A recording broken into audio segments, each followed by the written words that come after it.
বাজার করতে এসেছিলাম। বাজার করতে আসার পরে দেখতে পাচ্ছি একটা বয়স্ক দাদু। তো এই বয়স্ক দাদু দেখে মনে পড়ে গেল, একটি ভিডিও দেখেছিলাম যে তিনি নাকি হাবড়া সুপার মার্কেটে সবজি বিক্রি করেন এবং তার বয়স 107 বছর। চলুন দাদুর কাছে একটু যাই, সামান্য কিছু কিনেও হয়তো তাকে একটু সাহায্য করি। আর তো কিছু পারলাম না। দাদু ভালো আছো? ভালো আছো? হ্যাঁ,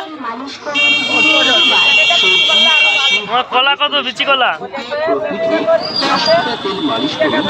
বিচি কলা কত? বিচি কলা কত?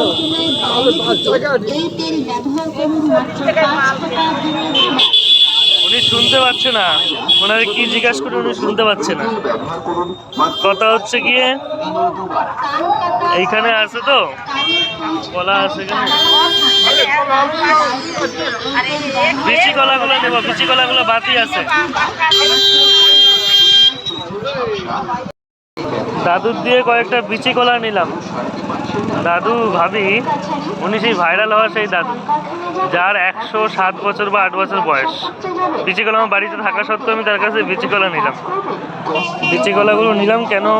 কারণ ওনার বেচা কেনা হবে কি হবে না, 5 টাকা আটি বিক্রি করতেছে শাক, মানে সুপার মার্কেটে কতক্ষণ বিক্রি করে, তারপরে আবার এখানে এসে বিক্রি করে। আমি ভাবি ওনার কি কেউ নেই?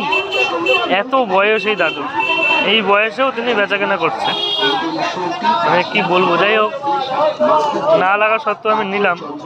দাদু ভালো থাকুক, দাদু বেচা কেনা হোক, এটাই চাই, সব যেন বিক্রি হয়ে যায়। তো বয়স্ক মানুষ।